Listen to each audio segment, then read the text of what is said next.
Bom dia. Que a graça e a paz do Senhor Jesus Cristo seja em sua vida, no seu lar, em seus negócios. Quero agradecer a Deus por permitir entregarmos nossas primícias a Ele e juntos desfrutarmos de mais um dia dessa palavra que se encontra no livro de Jeremias, capítulo 29, versículos 11 e 12, que diz: Eu é que sei que pensamentos tenho a vosso respeito, diz o Senhor, pensamentos de paz e não de mal, para vos dar o fim que desejais. Então me invocareis, passareis a orar a mim, e eu vos ouvirei. Buscar-me-eis e me achareis quando me buscardes de todo o vosso coração. Após essa leitura me veio a seguinte pergunta: como eu me vejo revela quem eu sou?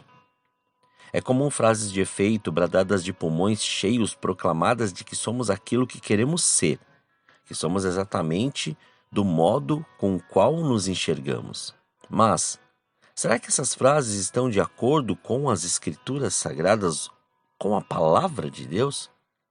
Certa feita, um escritor disse que cada ponto de vista é a vista de um ponto.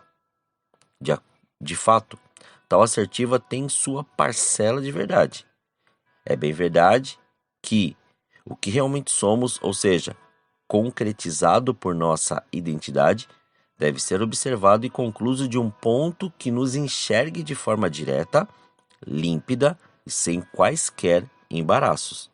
O que estou querendo dizer é que a referência que nós utilizamos para nos enxergar pode ser correta ou não. Caso seja correta, estaremos vendo o verdadeiro retrato da nossa identidade. Se não, esse retrato estará, no mínimo, distorcido. Mas, por que as referências são tão importantes? São elas que fundamentam nossas bases e nossa forma de enxergar tudo ao nosso redor, inclusive nós mesmos. Nossas referências fundam nossos valores. Nossos valores fundam nossos pensamentos e nossos pensamentos fundam nossas atitudes.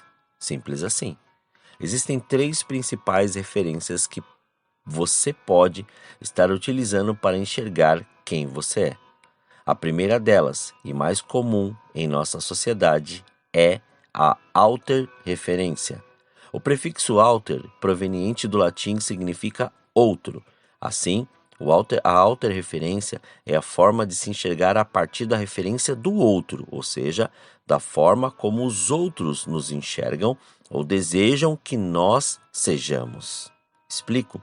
Pessoas que utilizam esse tipo de referência vivem para criar uma imagem que agrada os outros. Veem sua própria identidade sendo moldada pelo desejo e estigma implantados por certo grupo da sociedade ou por uma pessoa específica. Você conhece alguém assim?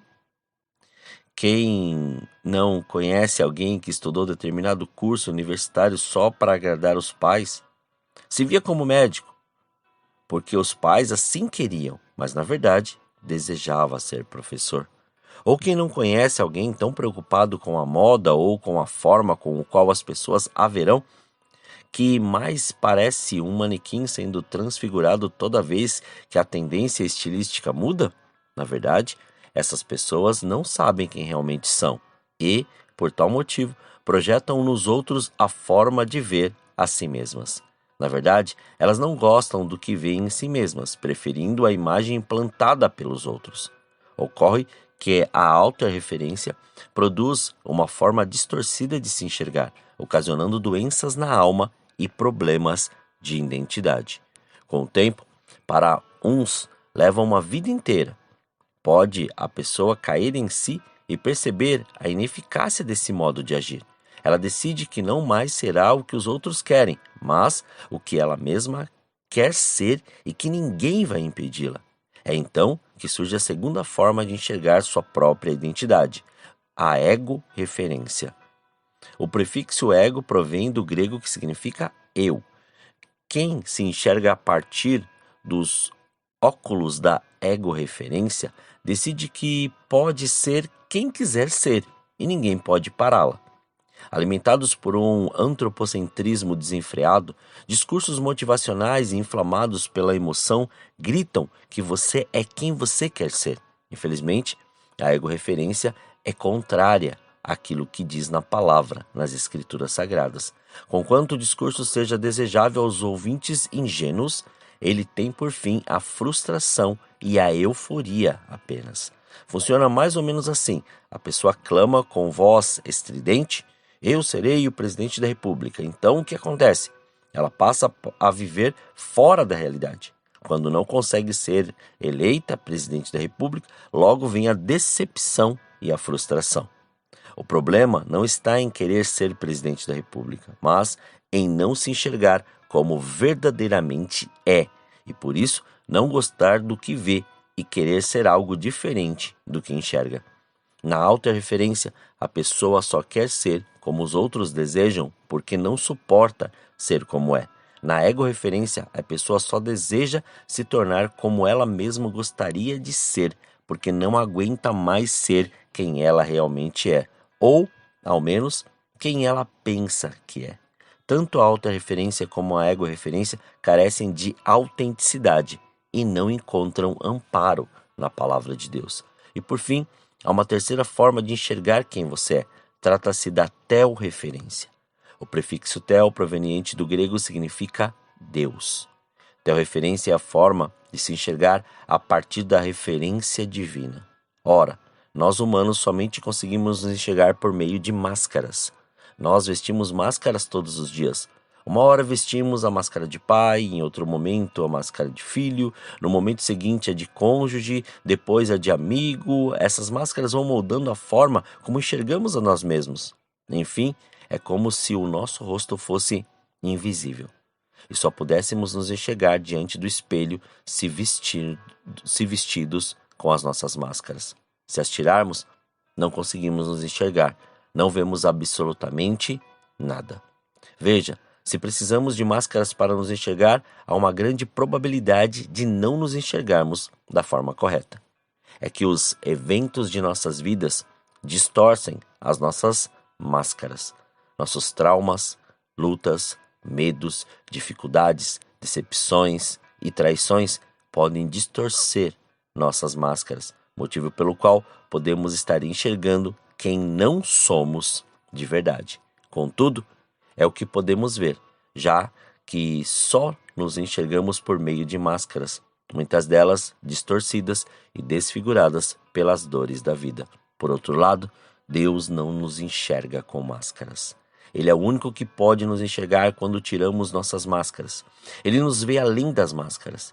Se nos olharmos sem máscaras diante do espelho, não enxergamos nada. É como se nosso rosto fosse invisível. Todavia, isso não ocorre com Deus. Ele nos enxerga como realmente somos. Somente Ele pode ver além das nossas máscaras, coisa que nós mesmos não podemos fazer.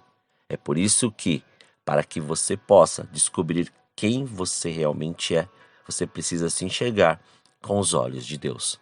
Somente a partir dos olhos do Senhor você pode ter uma visão real, perfeita e sem distorções de quem você é, pois só Ele pode nos enxergar sem máscaras. E como fazer isso? O primeiro passo é ser templo do Espírito Santo. Aceitando Jesus como Senhor e Salvador de sua vida, o Espírito Santo é quem pode mudar a forma como nos vemos, de modo que possamos nos enxergar com os olhos do Senhor. E em seguida, são nas Escrituras que descobrimos não somente quem Deus é, mas quem nós verdadeiramente somos.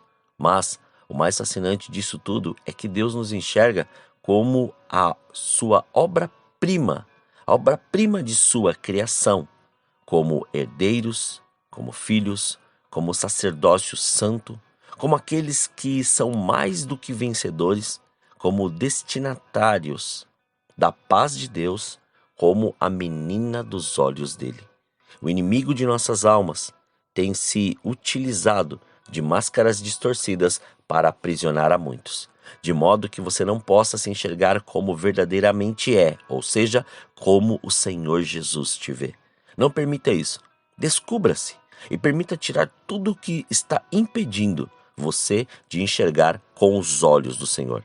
É na palavra que você descobrirá quem realmente é.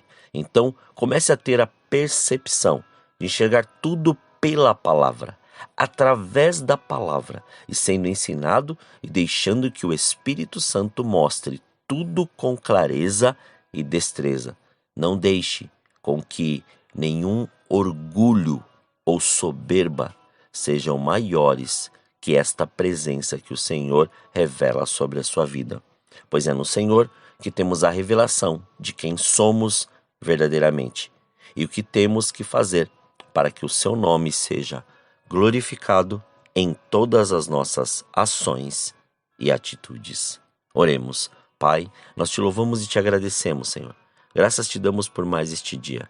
Obrigado, Senhor, pela sua presença, obrigado pelo seu amor, obrigado pela sua graça. Obrigado por tudo que o Senhor fez e aquilo que o Senhor está fazendo.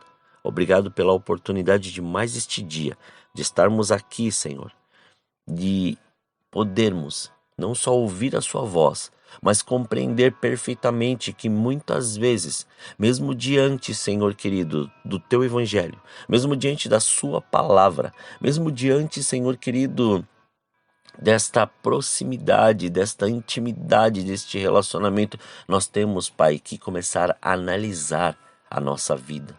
Analisar para nós não entrarmos ou deixarmos que a autorreferência e a ego-referência sejam maiores que a sua referência, Senhor, em nossa vida. Porque muitas vezes nós queremos algo que não são os teus sonhos e os teus planos para nós. Muitas vezes nós queremos aplausos que não são necessários diante daquilo que o Senhor tem feito e diante daquilo que o Senhor quer ministrar sobre as nossas vidas. Então, Pai, em nome de Jesus, livra-nos de tudo isso. Que, Pai, conforme diz a sua palavra, que venha o seu reino, Senhor, sobre nós. E que o Senhor nos livre de todo este mal, de toda esta tentação, de tudo aquilo que tem muitas vezes nos importunado, nos impedido de crescer e enxergar, Pai, e amadurecermos em Ti, Senhor. Que o Senhor não deixe faltar o pão na mesa dos Teus filhos, mas antes, Pai, revele o seu querer, a sua verdade e o seu senhorio. Pois, Pai, muitos querem, Senhor, um arrependimento e uma conversão, mas querem manter, Senhor querido, o seu orgulho, ou querem manter, Senhor, a sua soberba, querem manter a sua arrogância, mas, Pai, isso não tem nada a ver com o Evangelho. Isso não tem nada a ver com a sua palavra, ou muito menos com a nova vida que vivemos em Ti, Jesus. Então, ensina-nos a cada vez mais a viver aquilo que o Senhor quer.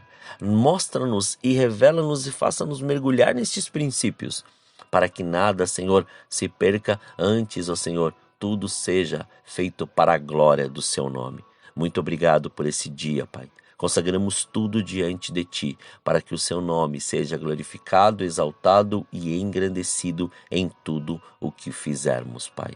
Consagramos pensamentos, atitudes, ações, olhares, sentidos, para que tudo, Senhor, seja feito para louvor da Sua glória. Muito obrigado. Assim oramos, agradecidos a Ti, em nome de Jesus. Amém. Que você tenha um dia abençoado na presença do Senhor. E quem vos fala é o pastor Leandro Araújo, da Igreja Apostólica Caminho de São Paulo, capital. Deus te abençoe grandemente.